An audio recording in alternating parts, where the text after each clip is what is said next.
행함과 진실함으로, 행함과 진실함으로, 이런 제목으로 말씀을 나누고자 합니다. 요한일서 4장 8절과 16절에 보면 하나님은 사랑이시라 이렇게 나오죠. 하나님은 사랑이시라. 하나님을 믿는 자녀는 마땅히 사랑하며 살아야 합니다. 가인이 의로운 행동을 한 아벨을 질투하여 죽인 것처럼 악한 세상은 의를 행하는 하나님의 사람들을 미워하죠. 예수님은 그런 사람들마저도 십자가의 사랑을 힘입어 구원받게 하셨습니다. 사실 예수님의 십자가의 죽음은 우리의 인간의 이성으로는 설명할 수 없는 사랑이죠. 희생이고요. 그럼에도 불구하고 예수님이 십자가에 못 박혀 돌아가실 때 이러한 사람만을 위해 내가 죽는 거야 이렇게 돌아가신 것이 아니라 무조건적인, 누구나 두 팔 벌리신 예수님을 영접하기만 하면 어떤 죄인이라 할지라도 구원받을 수 있는 구원의 길을 열어놓으셨습니다. 이게 바로 십자가의 사랑이라는 겁니다. 우리가 믿는 예수님은 사랑으로 세상을 이기신 주님이시죠. 사실 근데 우리의 마음은 사랑으로 세상을 이기는 것보다는 눈에는 눈, 이에는 이, 이게 더 감동이 돼요. 그죠? 안 그렇군요. 사실 우리의 어떤 이 타락한 본성은 이제 그런 보복하고자 하는 그런 마음을 갖고 있죠. 하지만 예수님은 죄인들을 향해서 누구든지 용서함을 받고 구원받을 수 있는 길을 열어주셨다는 거죠. 자, 질문 볼까요? 예수님이 말씀하신 사랑의 교훈은 무엇입니까? 라는 거예요. 첫째, 같이 읽습니다. 세상의 형제 자매를 사랑하며 살아야 합니다. 13절부터 15절에 나오는데요. 형제 사랑은 주님의 사랑으로 구원받은 자가 마땅히 해야 하는 일입니다. 사랑은 구원받은 삶이 맺는 열매입니다. 그래서 사도 요한은 사랑하지 않는 사람은 죽음에 머물러 있는 것이요 영원한 생명을 누리지 못하는 사람이라고 직접적으로 말하고 있습니다. 사실 이 사랑 누가 말했나? 난공옥불이 맨날 그 노래 하다가 말았는데, 여러분 사랑 누가 말했어요? 하나님은 사랑이시라. 우리 하나님 그분의 성품이 사랑입니다. 그리고 또 다른 성품이 뭐죠? 공의의 하나님이에요. 그래서 동전의 앞뒷면처럼 하나님은 사랑의 하나님이시고 공의의 하나님이시다라는 것이죠. 그래서 우리가 구원받았다는 것은 무엇을 통해 알 수 있느냐? 그 사람이 얼마나 사랑하며 사는가를 보면 알 수 있다는 거예요. 콩을 심으면 뭐가 나죠? 콩이 납니다. 여러분 옥수수를 심었는데 거기서 팥이 나지 않는단 말이죠. 그러니까 심은 대로 거두는데, 우리가 구원받았다는 것을 무엇을 통해 알 수 있느냐? 얼마나 그 사람이 사랑하며 사는가를 보면 알 수 있다라는 것이죠. 실제로 형제를 사랑하지 못한 가인은 아우 아벨을 죽였고 자신의 죄로 인하여 영생을 누리지 못했다는 거죠. 사람이 진짜 살아있는 존재인지 아닌지는 그에게 있는 사랑을 통해서 확인할 수 있다는 것이에요. 여기서의 사랑은 어떤 연약함이든 그것을 인정해주고 포용하는 것을 의미합니다. 그러니까 너가 나를 사랑하니까 나도 너를 사랑해, 이거는 성경적인 사랑이 아니라는 것이죠. 너가 나를 미워해도 나는 너를 사랑해, 이게 성경이 우리에게 가르쳐주는 사랑의 참된 모습입니다. 성도는 이러한 형제 사랑을 온전히 이루어 사망에서 생명으로 옮겨진 자로서 살아가야 할 줄로 믿습니다. 그래서 우리 신앙의 성숙은 얼마나 사랑하며 사는가, 이걸 통해서 알 수 있다는 거죠. 둘째 볼까요? 예수님이 말씀하신 사랑의 교훈은 무엇입니까? 둘째 같이 읽습니다. 예수님처럼 목숨을 내놓기까지 사랑해야 합니다. 아멘. 예수님은 십자가에서 목숨을 버리셨습니다. 만백성을 살리기 원하신 주님은 사랑으로 그 뜻을 이루셨다는 거죠. 그러니까 여러분, 우리는 이 예수님이 나 같은 죄인을 위해서 십자가에 죽으셨다는 것을 너무 남의 일처럼 여기는 경우가 많습니다. 실제 있었던 일인데요. 이게 지진이 나면서 이제 건물이 무너진 거예요. 건물이 무너졌는데 이제 인명구조대가 이제 건물의 잔해를 이렇게 헤치면서 사람이 살아있나 하고 이렇게 살폈어요. 그런데 이 엄마하고 아기가 이제 발견된 겁니다. 엄마하고 아기가. 그래서 구조대원들이 다 죽었겠거니 했어요. 근데 아기가 응애하고 우는 거예요.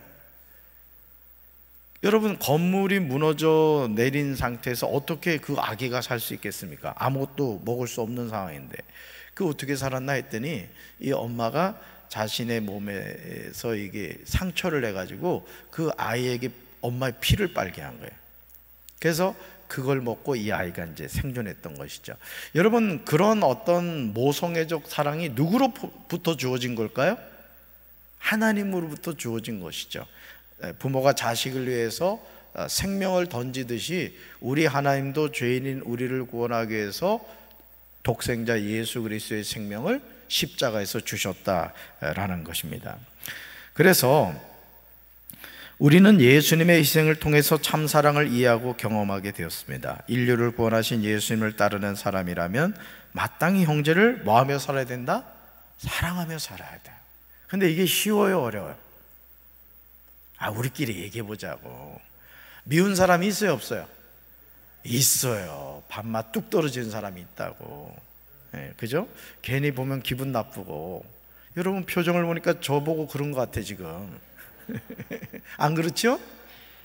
언제든지 얘기해요. 자, 보세요. 사실 우리가 그런 감정을 갖고 있다고요.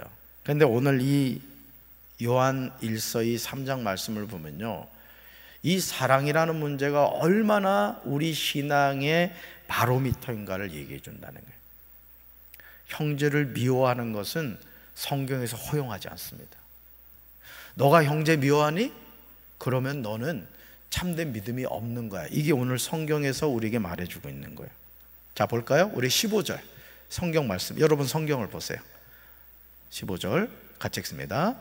그 형제를 미워하는 자마다 살인하는 자니 살인하는 자마다 영생이 그 속에 거하지 아니하는 것을 너희가 아는 바라. 와, 형제를 미워하는 게 뭐래요? 살인이래요. 더더욱 문제가 되는 건 뭐예요?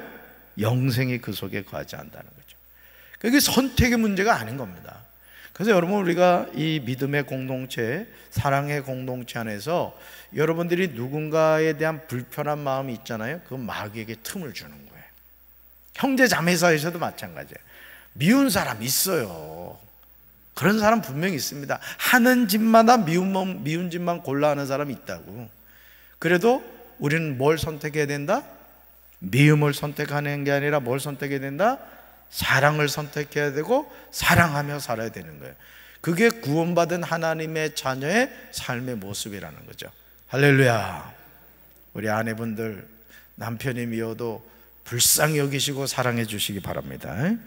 자식들도 마찬가지예요. 호적에서 파내면 안 된다고요.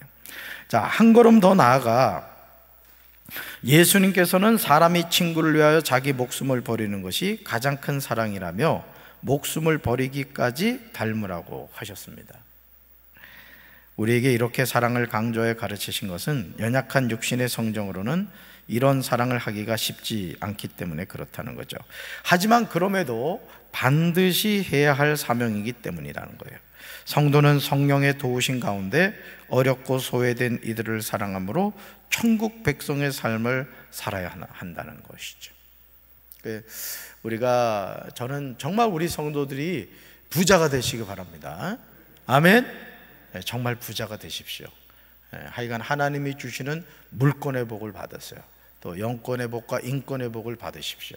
그래서 여러분들이 정말 그런 하나님의 물권의 복을 받아서 정말 하나님의 선한 일을 쓰며 살아가는 인생이 되란 말이에요.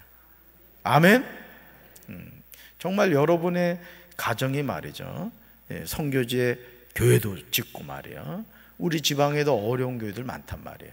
그런 교회들 가서 진짜 선교도 하고, 진짜 여러분 물권의 복 받으면 할 일 너무 많습니다. 정말이에요. 그런 삶을 살아야 된다는 것이죠. 자, 그런데 하나님의 사랑을 경험하고 소유한 백성답게 사랑으로 하나님을 증거해야 된다는 거죠. 이 세상이 우리에게서 찾는 게 뭐냐라는 거예요. 이 강팍한 세상에서 하나님의 자녀를 통해서 세상 사람들이 찾는 게 뭐냐? 사랑이라는 거예요. 사랑. 여러분, 우리가 왜 신앙생활을 합니까? 하나님의 사랑을 힘입기 위해서 사는 거예요. 왜? 우린 죄인이기 때문에. 우리는 죄인이고 이 죄의 값은 사망이잖아요. 그런데 예수 그리스도의 사랑을 통해서 죄인인 우리가 어떻게 됐죠? 죄의 문제를 해결받은 거예요. 죄의 문제. 이게 너무 큰 감사의 제목이죠. 그렇기 때문에 우리는 그 하나님의 사랑에 빚진 자로서 사랑을 뭐하며 살아야 된다? 전하며 살아야 된다. 그래서 사랑의 사도라고 표현하기도 합니다. 자, 셋째 볼까요? 예수님이 말씀하신 사랑의 교훈은 무엇입니까? 셋째가 찍습니다. 사랑은 행함과 진실함으로 해야 합니다. 아멘. 실제적인 행동 없이 말과 혀로만 하는 사랑은 사랑이 아니라는 거죠. 사랑은 구호가 아니기 때문이에요. 재물이 있으면서도 궁핍한 형제를 도와줄 마음을 갖지 않는다면 그 사람 안에 하나님의 사랑이 존재할 수 없다는 것이죠. 그래서 부자 간원이 예수님을 찾아와서 주여, 제가 무엇을 해야 영생을 얻겠습니까? 라고 했을 때 예수님 뭐라고 그러셨어요? 네가 계명을 지켰느냐? 했더니 네 주님, 저는 어려서부터 계명을 다 지켰습니다. 그랬더니 주님이 칭찬해 주셨어요. 그러면서 사랑스러운 눈빛으로 그 부자 간원을 향해서 이런 말씀을 하셨죠. 너에게 있는 것을 다 팔아 가난한 자에게 주고 나를 따르라. 자, 주님이 지금 이 부자 간원을 뭐로 초청하신 거예요? 예수님의 제자로 초청한 거예요. 너에게 있는 재물을 뭐해서? 팔아서 가난한 자들에게 뭐하고? 주고. 여러분, 재물과 예수님을 따르는 것, 어느 것이 더 소중할까요? 재물 달라고 할까봐 지금 대답 안 하고 있어요. 당연히 예수님이죠. 예수님이요. 근데 이 부자 관원은 예수님을 선택하지 않았어요. 근심하면서 돌아갔습니다. 결국 재물을 선택함으로써 이 부자 관원은 영생의 길을 스스로 포기한 거예요. 저는 여러분들이 부자가 되시되 그 부자됨이 하나님의 영광을 위한 부자가 되길 주님의 이름으로 축원합니다. 그럼요. 정말 우리 믿는 사람들이 부자가 돼야 된다고. 이 절 같은 경우는 말이죠, 제가 이래 보면은 절 같은 경우는요, 불자 한 사람이 200억 300억 들여가지고 절을 짓습니다. 제가 법정 스님 얘기를 여러 번 했습니다마는 그 법정 스님도 이제 뭐라 그러죠? 강의라고 하나요? 강론이라고 하나. 하여간 그 법정 스님을 통해 이제 강론을 들으면서 요정을 하는 그분이 우리 말로 표현을 하면 은혜를 받은 거예요. 은혜를. 그래가지고 그 요정이 서울에 아주 요지 있었습니다. 근데 그거를 법정 스님한테 이렇게 기증을 했어요. 그래서 그게 절이 됐습니다. 요정이 진짜 부처님 상만 갖다 놓으면 딱 절이거든요. 사실은 전통 가옥으로 이렇게 되어 있기 때문에 우리 믿는 사람들도 그렇게 돼야 된다는 거죠. 아멘. 이제 부자가 돼야 되는 이유 아시겠죠? 기대하겠어요? 네, 다 부자가 되시기 바라요. 그래서 여러분, 아까도 말씀드린 것처럼 교회도 그냥 탁탁 짓고 말이에요. 매년 선교지에다 교회 하나씩 탁탁 지어가면 얼마나 하나님 기뻐하시겠어요. 야고보서에서도 말만 하고 행함이 없는 믿음은 죽은 것이라고 했습니다. 우리가 예수의 이름으로 구원을 받지만 그 구원의 어떤 열매는 반드시 삶을 통해 나타나게 되어 있습니다. 그러니까 제가 여러분 노력하지 마십시오, 신앙생활은 노력하지 마십시오 이랬더니 그럼 뭐 되는 대로 살아야 되느냐? 그건 아니란 말이에요. 핵심이 뭔가를 놓치지 말라는 것이죠. 내가 이런 삶을 살아갈 수 있도록 도와주신 분이 누구다? 하나님이시다. 그걸 여러분이 잊지 말라는 거예요. 그러니까 마치 여러분 그 KTX 기차 있죠? KTX 기차가 기관차가 있고 객차가 있습니다. 그렇죠? 객차는 엔진이 있어요, 없어요? 엔진이 없습니다. 앞에 있는 기관차가 객차를 끌고 가는 거예요. 우리 인생은 누가 끌고 간다? 하나님이 끌고 가는 거예요. 그걸 뭐라고 말해요? 은혜라고 말하는 거예요. 은혜. 아멘. 그래서 사랑은 행함과 진실함으로 행해야 됩니다. 구체적인 행동을 통해 사랑이 존재함을 보여줘야 돼요. 그래서 우리가 어떤 이 말로 표현하는 것도 참 중요합니다. 말과 행함이 같이 나타나야 되겠지만 이렇게 사랑합니다라고 표현하는 게 참 중요해요. 여러분 옆에 있는 분을 지금 한번 바라보시면서 정말 사랑스러운 눈빛으로 진심을 담아서 사랑합니다 이렇게 한번 좀 인사 한번 해보세요. 자, 시작. 그렇다고 또 눈 맞으면 안 돼. 자기 짝 하고 눈이 맞아야 돼. 오케이. 자, 그래서 하나님은 우리에게 독생자 예수님을 보내주시고 예수님은 십자가에 달려 죽으심으로 우리를 향한 사랑의 실체를 분명하게 보여주셨습니다. 그래서 우리는 이 십자가를 바라볼 때마다 뭘 느낄 수 있죠? 예수님의 진실한 사랑을 우리는 느낄 수가 있는 거예요. 그래서 저 십자가에서 내가 죽어야 되는데 예수님이 나를 구원하시기 위해서 죽으셨구나. 그 십자가를 바라보면서 우리는 그 사랑을 느낄 수가 있죠. 진실과 행함으로 사랑할 때 비로소 세상은 우리가 하나님 안에 속한 사람임을 알게 되며 사랑의 계명을 잘 지킬 때에 하나님의 자녀로 살아갈 수 있다는 것이죠. 그래서 이제 손양원 목사님 같은 경우 실제 이제 목회를 할 때 이게 막 고름이 이렇게 있고 이런 사람들이 오면은 그거를 입으로 이게 다 짜줬다는 거예요. 그래가지고 치료해주고 그랬다는 것이죠. 그게 참 인간의 이성으로는 불가능하잖아요. 얼마나 지저분합니까? 위생적으로 안 좋고. 근데 막 사랑이 막 가슴에 끌어 넘치니까 이제 그런 행동을 통해 나타냈던 거예요. 예수님은 십자가에서 죽으시고 부활하셔서 영생을 주기까지 우리를 사랑하셨고 지금도 그 사랑은 변함이 없다는 것이죠. 성도는 이 놀랍고 위대한 사랑으로 살아가야 돼요. 그러니까 여러분들이 날마다 사랑하며 살겠다고 결심하십시오. 더 많이 사랑하겠습니다. 더 많이 용서하겠습니다. 이런 마음을 가지라는 거예요. 그래서 형제 사랑으로 그 사랑을 드러내야 됩니다. 여러분 이번 추석 명절 때 고향 갔다 오셨어요? 싸우고 오신 분 없죠? 명절 때만 가면 전투의식을 가지고 막 이렇게 하면 안 돼요. 항상 사랑을 증거하는 성도가 되어야 된다는 거죠. 서로 사랑하라고 하신 주님의 계명을 온전히 지킴으로 우리 안에 주님이 거하시고 또한 주님 안에 거하는 우리가 되어야 된다는 거죠. 자, 주님이 우리 안에 거하신다는 것은 뭐를 말해요? 우리가 사랑하며 살아간다는 걸 말하는 거야. 사랑하며, 따라합시다. 사랑하며 살겠습니다. 사랑하며 살겠습니다.